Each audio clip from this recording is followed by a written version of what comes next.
అమెరికాకు చెందిన మల్టీనేషనల్ సంస్థ మెక్డొనాల్డ్స్ కు ప్రస్తుతం తెలంగాణలో 38 అవుట్లెట్లు ఉన్నాయి. ప్రతి సంవత్సరం మరో 3 లేదా 4 కొత్త అవుట్లెట్లను విస్తరించే ప్రణాళికలు ఉన్నాయి. సంస్థ విస్తరణలో భాగంగా మెక్డొనాల్డ్స్ ఇండియా గ్లోబల్ కార్యాలయాన్ని హైదరాబాద్ లో నెలకొల్పనున్నారు.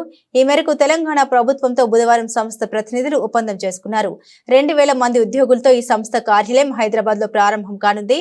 ముఖ్యమంత్రి రేవంత్ రెడ్డి అసెంబ్లీలోని తన ఛాంబర్లో సదరు సంస్థ చైర్మన్ సీఈఓ క్రిస్ కెంజెన్స్కీతో పాటుగా సంస్థ ప్రతినిధులతో చర్చలు జరిపారు. ఈ సందర్భంగా తమ గ్లోబల్ కార్యాలయ ఏర్పాటుకు సంబంధించి సంస్థ రాష్ట్ర ప్రభుత్వ భాగస్వామ్యంతో పెట్టుబడుల ఒప్పందం కుదుర్చుకుంది. హైదరాబాద్ లో మెక్డొనాల్డ్స్ గ్లోబల్ కార్యాలయం ఏర్పాటు చేయడానికి ముందుకు రావడంపై ముఖ్యమంత్రి రేవంత్ రెడ్డి సంతోషం వ్యక్తం చేశారు. ఈ గ్లోబల్ సెంటర్ తమ రాష్ట్రంలోనే ఏర్పాటు చేయాలని పలు రాష్ట్రాలు పోటీ పడుతున్న తరుణంలో సంస్థ తెలంగాణను తమ పెట్టుబడులకు గమ్యస్థానంగా ఎంచుకోవడం గర్వంగా ఉందని సీఎం అన్నారు. ప్రభుత్వం తరపున సంస్థకు సహాయ సహకారాలు అందిస్తామని హామీ ఇచ్చారు. ఈ సమావేశంలో ప్రభుత్వ ప్రధాన కార్యదర్శి శాంతి కుమారి, పరిశ్రమల శాఖ ప్రత్యేక ప్రధాన కార్యదర్శి జయేష్ రంజన్, సీఎం ప్రత్యేక కార్యదర్శి అజిత్ రెడ్డి పాల్గొన్నారు.